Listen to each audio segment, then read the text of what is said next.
Welcome back, everybody, to the final game of tonight. It's going to be quite a doozy for you. I am EGODR Feed, and joining me is Rapid Casting for Tower Dive TV versus Curse Academy.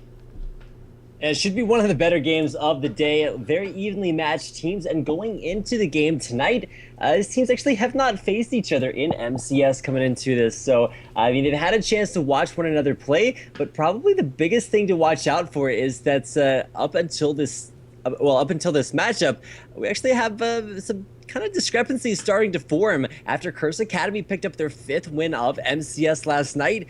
Team Tower Dive sitting at 3-4, so do have a losing record. Looking to turn that around and tie it up by taking out Curse Academy.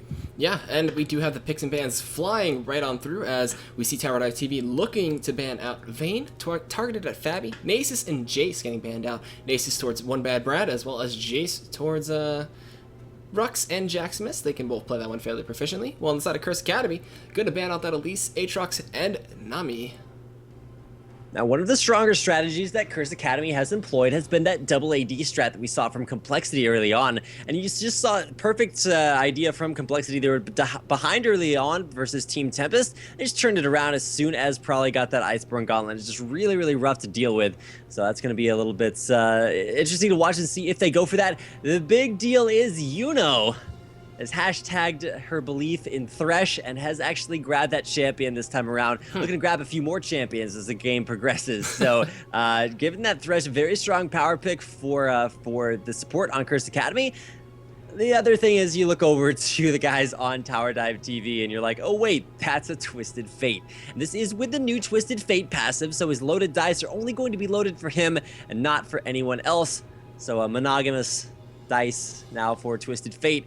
Looking for the next couple of picks, it's, you know, when you think about the second tier supports, usually it's a Nami or a Zyra, but immediately around, Anjo's gonna go for that Lulu, maybe actually saving that for later, recognizing he doesn't have to highly prioritize any support picks now that they've already given away Thresh.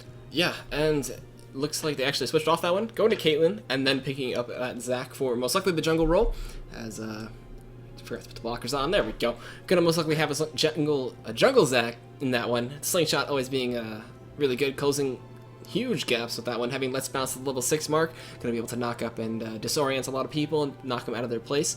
While Caitlyn is gonna provide that lane harass and complete zone, as well as pretty good disengage with that 90 caliber net. And then even Twisted Fate from Anxiety while picking that one up. Gonna have the global pressure at level 6. Look to possibly make some plays towards Dragon or bot lane or top. We'll see where it goes while we wait for Curse Academy to pick up their next 2 picks that they haven't even hovered over yet. And looks like it's gonna be possibly Twitch for Fabi, as usually he. Oh my goodness. He usually gets 2 targeted bans from Vayne and Twitch, and I guess they let this one through as they were scared of Jason and Nasus more. Yeah, I think they're most scared of Vayne, and when you go for Nasus, that's huge wave clear. That can also be really rough to deal with, especially in the early game. Now that jungling is kind of switched over, so it's primarily Nasus. So primarily it's about holding lanes. Nasus holds it extremely well. Can really delay those early pushes, but with the turret changes, you don't actually need Nasus very early on to stop those turrets from getting pushed down, as there is a lot of extra armor. And you see that all game long. Really rough to start pushing down those turrets before the 8-minute mark. So we'll see a little bit of an interesting finish off here. There's that support pick. I am Anjo, going to go ahead and lock in that Lulu. We're still looking for the big top lane pick for the guys from TDTV going up against Curse Academy. They don't know what they're playing against there either. Diana's been locked in, and it will actually probably be a top lane Diana for Rux, as we've already seen him play that in MCS, which means Jaximus still looking for his AP mid. So there's this in Zhao locked in. Actually means we could see top lane Zac instead. Yeah, could see top lane Zac, could see top lane Jin Zhao if Tower Dive TV is going to go on that limb. While Lulu support going to be going through, as it is pretty annoying to deal with Clear Lance coming through with Piltover Peacemaker combination, as well as the help picks for the shield and the speed. And now we're going to look at Gragas, Jack Smith's staple mid character that we've seen him play time and time again. Looks like they might lock that one in unless they see something a little more juicy. I mean, Gragas, it's not necessarily a huge power pick, but Jaximus is very well versed with that champion. I mean, we've all seen his Jace, we've all seen his Nidalee, but he's actually kind of transitioned over from playing a little bit more of a jungle role to being pretty incredible on that mid lane, kind of carrying through Curse Academy in a couple of their games. So going for that Gragas, going to be able to get wave clear and tower pressure as well. The only problem is he's going up against Twisted Fate, not looking to make plays in his own lane, looking to get those taken down across the map. So really interested to see how that's going to work out for Pekingese. Have primarily seen him as an Orianna player, but coming in tonight on the Twisted Fate, we're going to see how exactly that's going to change things up, because you can't exactly lock that gold card and then TP in, because it only lasts for 4 seconds afterwards. Yeah, actually, I got a nerf recently in the patch, so we'll see if that comes into effect in the up-and-coming Destiny Gate into a gank potential. Well, we do have Diana looking to roam quite a bit as she's running Flash Teleport. Nothing is secured until we do get into spectacular delay, though. And Zac being swapped up with Glorified. Looks like Excitable going to take Zac into the top lane. Glorified going to take Xin Zhao into that jungle. As like, I finally remove the blockers, hit the delay. And yeah, we saw Captain Ziplock on Xin Zhao earlier, and he did pretty well. Yeah, but Xin Zhao is very much about the team behind you. It's, you know, you're the first one, you're charging in, you need those tanky stats, and you're going to get 9 times out of 10, you're not going to make it out alive, because you just have one button and only a single direction to go into, and when you have the rest of your team following up, that actually works really well. If you don't, then you wind up going down, and then you're down a man, and it just kind of falls apart from there. So it's going to be up to TDTV to do what Cognitive Esports actually did in the previous game, and just all going at the same time, and they actually have a very similar team composition. So I gotta say, looking very good for TDTV if they have that coordination and can get through the early laning phase, get to that TF level 6 and make some plays across the map. But for Curse Academy, what are you actually seeing from them? It looks like, I don't know, a lot of engaged, but not quite the way we've seen it. Yeah, it's going to be looking for Explosive Cask into possibly Lunar Crescent into the ultimate from Diana with the Lunar Rush. Could look to go in with that one, with Descendants always being a possibility to initiate from that one. Could go in, pull himself in, flay, drop the box, have Cataclysm possibly join on top of that if it is optimal, with the EQ combination to knock up, with Twitch going to be looking to sit in the back with that spray and pray, have the ambush activated for the extra attack speed, and look to get some serious expunges with those stacks. But I could see it being quite a bit of a problem for Curse Academy as the side of Tower.TV.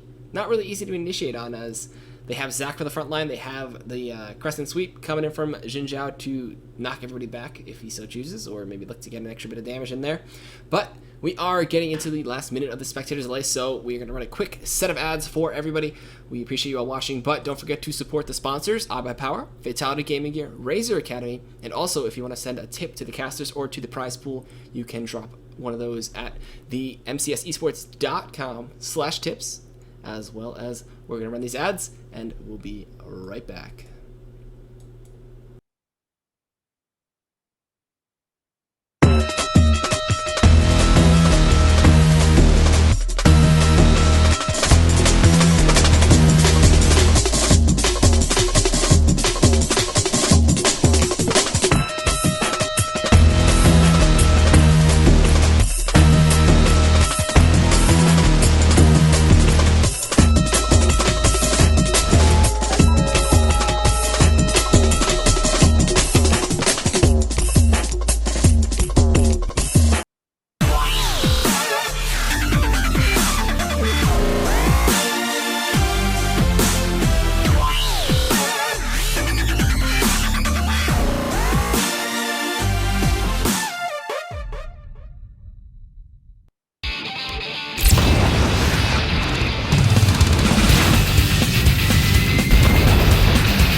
And welcome back, ladies and gentlemen, to our last game of the night. the Mobafire Challenger Series. I am rapid casting with EGA your feed. I was like, okay, well, let's like segue into Dan. And I was like, not quite. So, yeah, EGA your feed with me on the mic for you guys tonight. Getting into, like I said, our final game between Curse Academy going up against Tower Dive TV. And I can't think of a better way to end off the night. We just got done with a pretty great series. Cognitive taking out NWE in a little bit of an upset. And here tonight, we do have Curse Academy on a winning streak.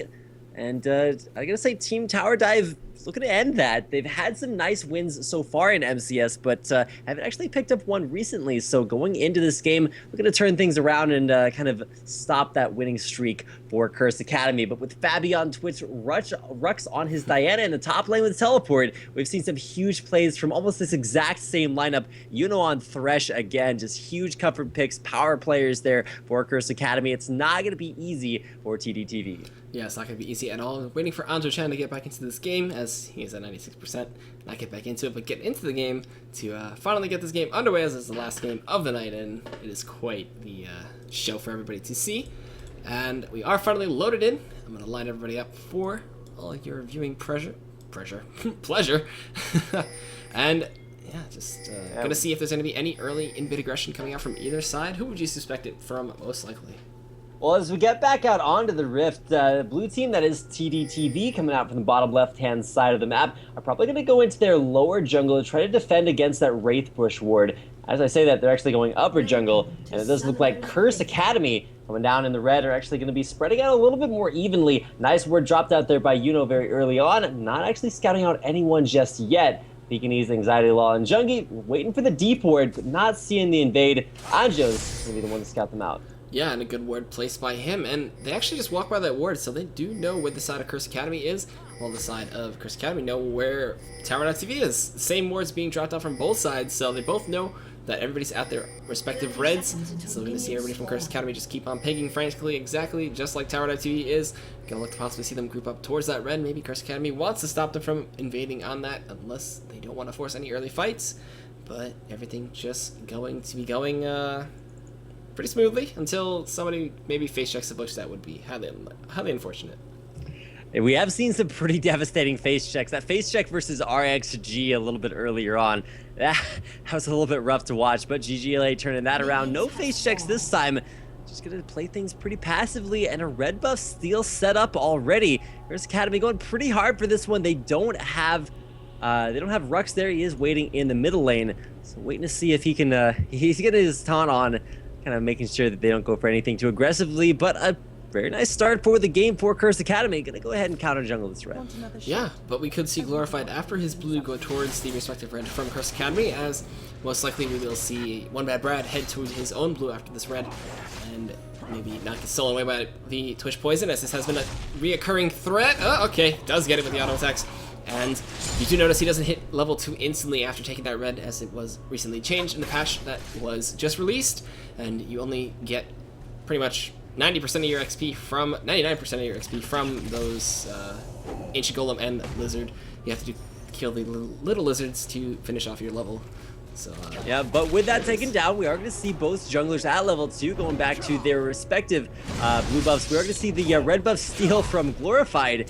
He's being attempted. No movement from Rux. He is in that 1v2, so could actually go down, but only level 1. But really, we don't want to be fighting that out there. So red buff steal from Glorified, doing it in a little bit of a different order, but still going to get that one down as he saw the ward placed very early on in that level 1. Let him know what side of the jungle. We did have One Bad Brad on. Knew that because his positioning was delayed, he went for the steal himself, and that made it a little bit safer. Going in from behind, looking for this early gank onto Jaxivus. Does not have Body Slam available. The gold card locks in. Comes out, force the flash from Jaxivus. Yeah, does use his Body Slam to get out of that one. Red buff was applied from Glorified, and he just lives as... It is pretty hard to gank Rygus. That Body Slam ability does cover quite a bit of distance, and his Explosive Barrel, the Q, does slow the attack speed if you are hit by it, so could deny a little bit of pressure, while we have Junkie and Anjo-chan pressuring this turret, as it's not doing as much damage as it should be, because in this patch, they did give the armor to the turrets at the before 8-minute point, trying to prevent the early pushes coming in from either team. You know, it does start decaying at 4 minutes and then decays back to normal at 8 minutes, but kind of opposite solo lanes here. Anxiety Lull, every time he uses a spell, he's gonna hurt himself, whereas Rux is actually top lane with a shield, so he's sort of anti-hurting himself. Hurting my voice a little bit there with the crack, but the big deal to watch out for. Jarvan coming in, gonna get the knockup, going in very aggressively, but the counter gank in there, he's gonna hit a trap, but flashes the trap. So much damage coming out, the red buff is on, but not quite enough to pick up the kill. One bad Brad almost just fed double buffs to the 2v1, and Rux would have been pretty sad after that. Yeah, that would have been really unfortunate. He did EQ combo into 3 people, did knock out both 3, but does get out of there, and now this tower is still being pressured really hard, even with the extra armor. You see it not falling as fast as it should be from the last patch, but now seeing the effects of that come into play as Rux is still holding it down. That turret would have normally fallen in patch 3.9. All right, now, I mean, that's a good thing to point out. It is 3.10 now, so we've seen some changes gonna actually directly affect that Twisted Fate. It's kind of interesting to see him last hit a minion and then get a random amount of gold back from that. Sometimes it's +1, sometimes it's +6. Actually seen a few +1s, so maybe his deck not quite as stacked against the top lane, though. Rux getting damaged out there. The continual harass, this tri-lane going so well for Curse Academy, and even with that high armor, turret's still almost down before the 8-minute mark. Yeah, but we do have Fabi and Yuno looking to push on this bot lane, taking it down to about half, as they are still just 2v1ing, while we do have one by Brad helping out Rux in that top lane. Teleport's going to be used, he's going to go back to top, and Jaxmus getting pressured in that mid lane. Pekingese not going to hit too much, and not being able to damage that turret as much as he would like. Glorified still sitting in that brush though, looking to get this turret down before the 6-minute mark, possibly, but one by Brad and Rux are clearing these waves phenomenally. Actually, a lot of wave clear up there. Anxiety trying to clear things down bottom, but you can see the turrets basically at the same HP. Around 400 for top, 600 HP for bottom. And they still do have that increased armor until the 8-minute mark. So definitely something very important to focus in on here. Also, Pekingese actually trading throughout that mid lane and actually pushing Jaximus back to base first. After blowing his flash, wanting to play it a little bit more safely. Yeah, there's the pull coming in, as well as the Glitter Lance. The traps are going to keep them in place while Junkie just keeps wailing into them. Does have the help picks, but the turret in the bot lane actually falling down in that 2v1 as the tri-lane up top really didn't get what it needed to get done. It just keeps getting held off by one by Brad and Rux. The wave clearing is proving to be quite too much for TowerTV. And going for that tri-lane that splits the XP a little bit differently, and especially with the roam from Jaximus, you're gonna have to get out of there. When you stay too long in one lane, it really gives your opponents too much time to respond, and that's gonna be the teleport down to bottom. Yeah, and it looks like he is going to go in. Does get the stun onto Fabi. There's the Decisive coming in from Yuno, though. Going to keep him safe from that one. Flay coming through. She does use the flash. The gold card's going to get locked in. Flash stun going out to Fabi. Does use the barrier, though. Flash Q coming in from Anxiety Lull with the Ignite. Picking up the kill. First blood onto Fabi. And Anxiety Lull going to be content with that one and gets the extra gold for himself. Well, up top now, we do have the turret being threatened as they're trying to clear the wave, but Jungie is getting in those auto attacks. Andrew Chan eating quite a bit. The pole gets dropped in there. There's the Audacious Charge coming in from Glorified, though. They're looking to try to turn on this one. One by Brandon Rux. Going to be able to auto attack him down quite a bit. Ludicrescent coming through. Jaxmus is up there, level 6. Gonna drop the Ignite. Explosive Barrel goes through, but EQ from one by Brad with the level 6 level of Cataclysm dunks on top of Anjo Chan, taking him out. And now they're going to pressure this tier 1 turret up top. Yeah, Curse Academy have a rule: you can only kill someone with an ultimate. Jaximus blowing Anjo apart. And then one bad Brad, pretty much the same thing with the dunks, taking out Glorified. There will be a lot of damage onto that top lane turret. The armor almost completely decayed. Top turret goes down, and bottom turret down as well for 2 very early turrets for Curse Academy. Yeah, looking really good now. They do have that about 1.68 gold lead at this point. Just looking to pressure the global objectives and take control of them before Twist of Fate can get out of hand. We saw Twist of Fate gank that bot lane with his Destiny Gate, but did only pick up 1 kill, as Yuno did survive that one. They didn't get a turret, but up top, they took the turret out, and now we're seeing Curse Academy having a little bit of a lead. All right, now going into the 8-minute mark, turrets are returning to normal. I know I keep harping on that point, and it's not, to the point of redundancy. It's just such a key early change that you can see affecting different lanes or different games to different degrees. Saw it actually make a huge difference in games number 1 and 2 of the night. But coming into this game, it didn't actually stop Curse Academy from pushing down 2 very early turrets. And keep in mind, they're not the team with Caitlyn, so you would expect the Caitlyn team to push a little bit faster. And even in the 2v1, the wave clear really helping keep that down. Anjo actually taking a little bit of damage. Yeah, Rux is level 6, though. Just gonna chunk away at that, force him to use that Crystallian Blast. No, that was his potions, his health potion and mana potion coming in through from Andrew Chen.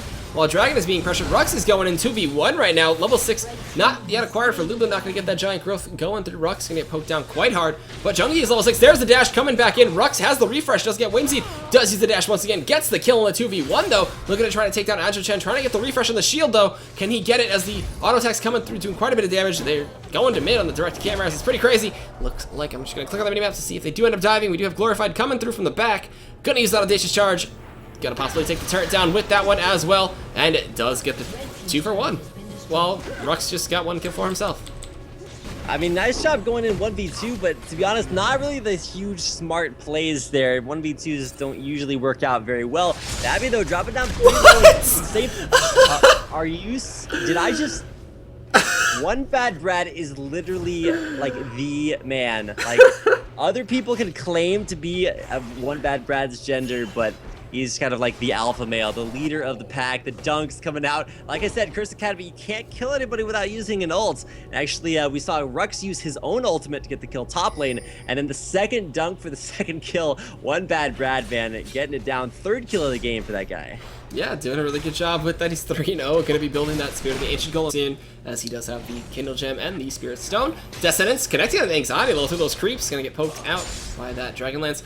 And now we do have the turret looking to get pressured right now. Anxiety Log charged with the Slingshot. Goes on the Uno. Ignite. Let's bounce. Flay knocking him back though. Snipe coming out with a giant growth. Going to knock away One Bad Brad to let that snipe go through. Jungie picking up the kill with the Uno after a nice dive from Anxiety Log to take the turret and get the kill. So turrets are evened up. Goal differential 800 with a 4-3 kill lead in favor of Curse Academy. All right, so I mean, Curse went for those early turret pushes, but coming back, a nice job by TDTV, pushing up the middle lane, taking it down. And keep in mind, they still have their middle turret. And of the 3 outer turrets, that middle turret is actually one of the more important turrets because it really controls those entrances to the side. You always have somewhere to go back to if that turret's up. Without that turret, you really have a lot farther to go.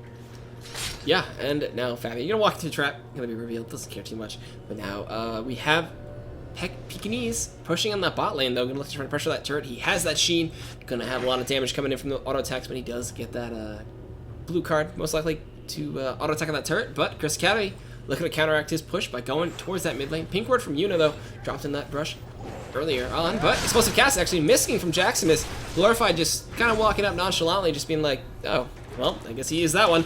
Now Pekingese pressuring that bot lane turret. Roxy's coming to try to respond, but the turret is almost down though at about half HP. Card gets prepped, but nothing comes out of it, and Rux can look to hold the wave. Gold card being applied with the wild cards.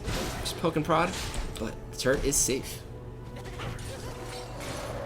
Safe for now, but probably not for very much longer. I mean, when you look at outer or inner turrets, actually all still full HP for Curse Academy. The pushing coming in from that bottom lane, Rux does have teleport available, and so does Twisted Fate. I mean, it's in his form of that Destiny ultimate. He's gonna have to play pretty carefully against Rux. Very low mana on Pekingese at the moment. Rux with full mana, and it has the possibility to get in there without a whole lot of retaliation. Pekingese going back to base, looking to pick up either Doran's rings or maybe the makings of the Spooky Ghosts, going for those Twin Shadows if that's the movement speed way that he wants to go. Interesting. So gonna be looking to go for the Twin Shadows. That icon actually. Interesting. See, I got jumbled up by you mentioning that. We'll see. Well, if he hasn't quite gone for that, yeah, just yet. He's there's a lot of different build versatility. While he has move speed from somewhere, decides to pick it up from Sorcerer's Shoes and walks back up there all the way into the mid lane. Looking to not necessarily gank side lanes like you'd expect from Twisted Fate, just continues that push on up the middle. TDTV really committing to this mid lane push and allowing those side lanes to get kind of pushed out. Rux pushing in the bottom lane, Fabi pushing in the top lane, and gonna get some extra CS for himself. What is actually this first item coming by? Yeah, double daggers picked up. Give her Blade of the Ruined King to start. Yeah, and we do have Anxiety Lull just farming up the bot lane. We have Twisted Fate farming up in top with the AD carry support combination going to that mid lane, pushing back that wave, trying to keep their mid turret safe at this point. It is the only tier 1 left for their side, while the tier 1 of the bot lane is the only one left for Curse Academy. We will see who can get the last tier 1 turret for their respective team, as Dragon is going to be spawning fairly soon. Not too sure on the timer on that one. We do have people grouping up mid from Curse Academy and Tower.TV. So we are going to see a continued focus there on the mid lane, but a response from TDTV pushing out their side lanes. Zach bottom and Twisted Fate top lane. He picking him up blue buff for himself as Rux continues that shove. He does have teleport available, and with the wave clear from that Crescent sweep, maxed out first in the AoE from Pale Cascade as well. Pretty effective at continuing to push out that lane, but doesn't have the deep advanced wards that he needs to be able to push in any further. They're just gonna go ahead, stay down here, and keep it on the push. The rest of Curse Academy not really in position to go for a team fight, and whenever you're not putting pressure on as your team, as a split pusher, you're a little bit vulnerable because TDTV can just walk bottom lane without really losing too much on the map, as we do see One Bad Brad and, backing off the base, now just coming back in the lane. One Bad Brad taking its turn to come off the map, go back to pick himself up some itemization. What's he actually going to go for? Looks like working on a very early Aegis of the Legion, kind of going to respond to the magic damage coming out from 3 out of 5 members of TDTV. Yeah, and then look to probably pick up that Lock of the Iron Solar. That does build out of that one right now. Going to give his team a little bit of a shield. But we do see with that Oracle's up right now, going to get the Decisive Flay coming in. Twisted Fate. Destiny getting popped up right now. They're going to reveal him. Jacksmith's going in with the barrel, though. Explosive cast knocking him back into the wall. Ruck's going to dash back into that one, take his kill with the auto attack. Glorified going to knock him back with a Crescent Sweep. Flash! Dunk on top of Glorified. Going to get taken out by that barrel. Jacksmith's going to clean that one up. And Dragon just spawning. Going to most likely go to Curse Academy unless TDTV has something to say about it. Yeah, I gotta say, that was actually absolutely ridiculous. With the baits, I was actually a little bit worried. I was about to say oh no for but wound up getting out of that alive, and that was a nice couple of kills onto Pekingese and Glorified. We were talking about the lack of a back button. Glorified went in, couldn't really get back out, knocked out of position by that explosive cast. Now it's Anxiety Lull, bottom lane, One Bad Brad. The flash comes out, the knockup from the standard, let's bounce. Trying to get him out alive. Yeah, they're gonna try to chase this one down. Nope, just kidding, they're not. As they will just look to farm that one up. They do force the flash and the Let's Bounce out of Anxiety Lull on that Zac, so gonna let Rux farm up in that bot lane. He's got teleport back up. Going to look to keep on split pushing and join a fight later on with that one, as he does get farmed up. He is 2-1-2. One Bad Brad, 3-0-1, and only Jacksmith just on that 1-0-4, excuse me. And Fabi 0-1 with 0-1. And all the kills on everyone but the AD carry. Yeah, we've actually seen some very high kill supports over the course of MCS today. Yeah, MIA definitely kind of takes the cake with that, even out CSing the jungle. Not quite the same story for here, but with those 3 assists, Justin is not quite landing there. He's gonna be able to pick up some souls in mid, but overall the Oracles from Andrew-chan in a little bit of danger, getting chased on out of there. The jumps, One Bad Brad, man. This guy's so manly, 3-0-1, and almost all of his kills coming off of dunks. So there's the Blade of the Ruined King Fabi going in there. The ultimate actually flashed by Jungie. Barrier comes out. Is that enough to pick up the kill? The shield from Anjo, using the last bit of his mana to keep Jungie alive. He actually used that explosive cast and knocks him out of the spray and play Glorified, getting stuck in the pit. There he goes, using that laser charge to the flag. Fabi, and Fabi will just give him a nice little pat in the back and send him night-night, as he will take him down for his first kill of the game. But now Tier 1 and Tier 2 falling in that mid lane as they look to pressure the inhibitor turret. Now there's only 4 minions there. We'll see how much damage they get on that one, while Rux pushes down that Tier 2 in the bot lane, doing quite a bit of damage to that one. Alright, Rux getting a split push on, still has that teleport. The initiation attempt by Anxiety gets grabbed out there. Ultimate blocked by aimed for Fabi. Couldn't quite get that one done. Anxiety gonna try to get those initiations, but just not quite enough. And now it's the rotation to bottom lane as Jacksmith helps finish what Rux started there, taking out the secondary bottom turret for the 5th turret of the game for Curse Academy. I can swear they were gonna go in on that Zac when he did leap in there, suggested it's connected, but they all got fairly low. Not gonna overextend themselves, as they did just pick up 3 turrets. So gonna use that gold that they just got from that. Let's actually see how much gold they do have. As 2,300 on Jacksmith, gonna look to pick up a big item with that one, as he's looking to build towards possibly Death Cap, or maybe go for Abyssal, but we'll see where he goes. Gonna look to possibly build up that burst damage that he needs for his explosive cask and barrels with Body Slam. And Blade of the Ruined King finished for Twitch, while Abyssal Scepter finished for Rux. So he's going to try to solo down anybody that they can, reducing their MR. While on the side of TDTV, they're looking to get that, looks like Zonia's Hourglass, most likely for Twisted Fate. And a very tanky Zac coming in with that Spirit Visage, and tanky Xin Zhao, and Infinity's Edge Caitlyn. Yeah, Caitlyn with that Infinity Edge completed. It's going to be up to Rux to try to defend this bottom turret, but without really wanting to go in on that. Keep in mind, Let's Bounce back up for Anxiety, so would have had a lot of CC to lock him down. Anxiety getting on towards that's not the Baron, but the rotation and towards that mid lane. You really see a lot of pressure there. Pekingese backing out though, looking for maybe a death cap to start things off. Could go for that Zhonya's for a little bit of a defensive start, but it is going to be that death cap for a lot of damage coming out from that Twisted Fate. No Messiah plays though. Not going to have that, or actually could pick up that Blasting Wand into a Lich Bane to start things off. So a lot of diverse build paths for Pekingese at this phase of the game. Yeah, and Twisted Fate, Pekingese just blew the Destiny Gate, so he doesn't have that ultimate now. He was really scared of they might be doing Baron, as there are no wards from side of Tower.TV over there, and good coverage coming in from Yuno warding that one up for her team.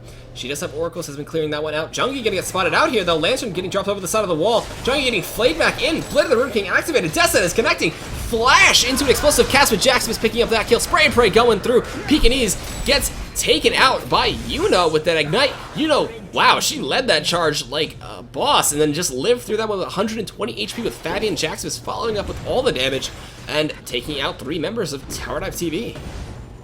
I was gonna say, Manly plays not, distinguishing.